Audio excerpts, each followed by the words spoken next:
여러분 반갑습니다. 오늘 고생 많으셨고, 자, 오늘 이 주제로 설명을 할 텐데, 일단은 모의고사 첫 모의고사 잘 치셨고요. 첫 번째는 여러분 어떻게 공부를 해야 되는지 공법 좀 정리를 해드리고, 그 다음에 이 모의고사가 약 80% 학교에서는 내신 연계가 되거든. 그래서 내신 연계 대비를 어떻게 공부해야 되는지까지 설명을 드릴게요. 일단 첫 번째로 우리가 제일 간과하는 부분이 뭐냐면 반복이야.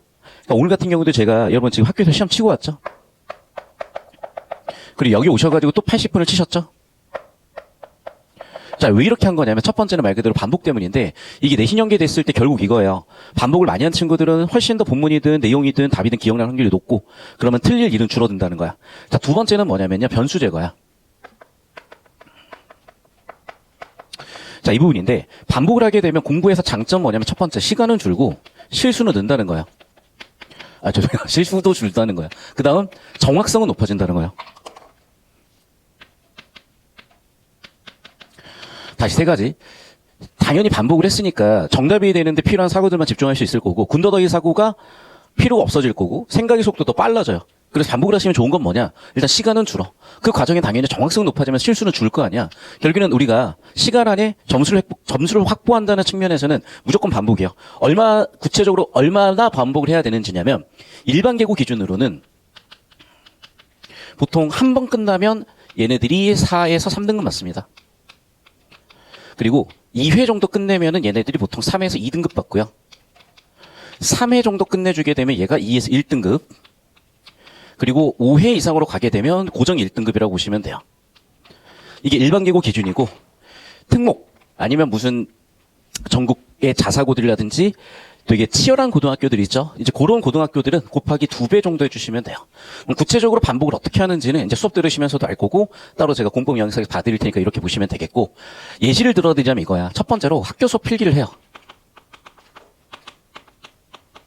1회 했죠. 자, 두 번째는 이제 이걸 가지고 우리가 평가 문제집이라든지 자서 같은 걸로 풀어. 그럼 2회는 이제 3회를 했겠죠. 이제 세 번째로 이제 우리 수강생들 기준으로는 제가 다시 한번 이거를 수업을 해드릴 거거든. 수업을 하게 되면 당연히 3에서 4회독 정도가 될 거고, 수업 바탕으로 적용할 수 있는 문제들이 있죠. 이게 4회에서 5회예요. 그래서 일반 계고 기준으로는 이미 이 정도 정리를 하면 1등급 나올 수밖에 없겠고, 이제 특목 같은 경우에 또는 자공고 같은 경우에 그런 학교들은 여러분이 여기서 2배 정도 사이클을 돌려주시면 되는데, 이게 자연스럽게 수업 들으시면서 반복되게끔 해야 되는데, 예를 들면 똑같은 교재를 2번 풀게 한다, 이런 것도 반복이 돼. 그래서 저는 얘네들을 보통 교재를 2번 주거나 프린트를 2번 드리는 형태로 복습을 당연스럽게 시켜드리고 있으니까 이건 각자 상황에 맞춰 잘 적용하시면 되고, 수업을 들어오는 친구들이나 비대면 듣는 친구들은 자연스럽게 이게 설계가 되어 있으니까 매 순간 반복을 하실 때 이런 부분 의식하시면서 하시고, 두 번째는 반복을 할 때 똑같은 걸 반복하는 게 아니라 옛날에 안 되던 어떤 게 되고 있는지, 또 어떤 건 안 되는 건지 생각하며 하셔야 되는데, 자, 무슨 얘기냐? 보통 1회를 풀게 되면요, 2회에 급급하게 돼요. 두 번째는 이제는 뭔가 내가 적용을 해볼 수 있다 정도예요. 세 번째는 뭐냐면 체화가 돼요. 네 번째를 하게 되면 속도나 정확성 모두 붙게 돼. 이런 식으로 각각 회차별로 목표가 조금씩 달라지거든요. 이거를 학습자 각자 좀 다르긴 하지만 대체적인 내용을 얘기 드린 거고, 다시 한번 얘기하자면 공부하는 과정에서 여러분은 프로기 때문에 각자의 방법들을 또 찾아가셔야 됩니다. 자, 두 번째, 이렇게 2번 풀리는 이유가 뭐냐면 변수를 제거한다는 거야. 그러니까 학교 시험 상황에서는요, 갑자기 옆에서 누가 떠든다든지, 뭔가 기타 이슈가 있었다든지, 여러분이 지각을 했다든지, 여러 가지 요인들 때문에 충분히 정확성에 의한 정답을 못 냈을 수가 있어요. 당연히 2번 풀었으면 점수가 올라가야 되는데, 여러분, 오늘 풀었던 거 또 한 번 풀었는데 생각보다 100점 만들기 힘들죠. 그 얘기야.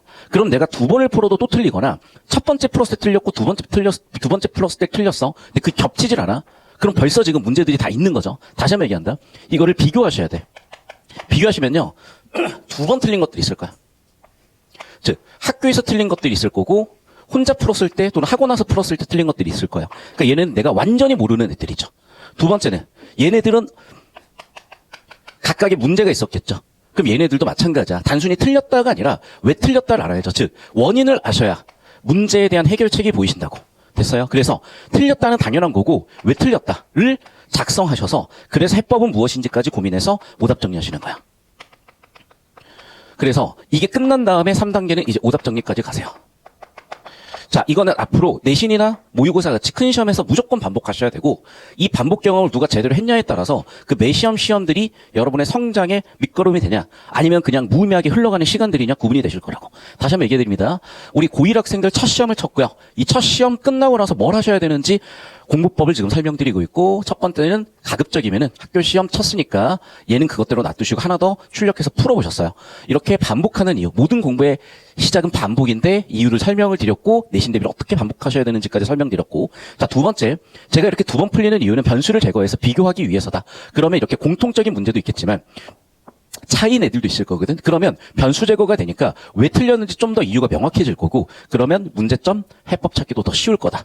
자, 그럼 이제 구체적으로 제가 해설 강의 45문제 전부 다 다뤄드리면서 어떻게 썼어야 되는지 설명을 드릴 거고, 다시 한번 얘기한다. 여름에 맞춤 문제들은 별로 관심이 없지만, 아까도 얘기했지만 반복을 해놓으셔야 내신에 반영됐을 때 대응이 될 거고요. 두 번째는 여러분이 이제 첫 시작이잖아요. 그게 절대적으로 맞기가 힘들다고.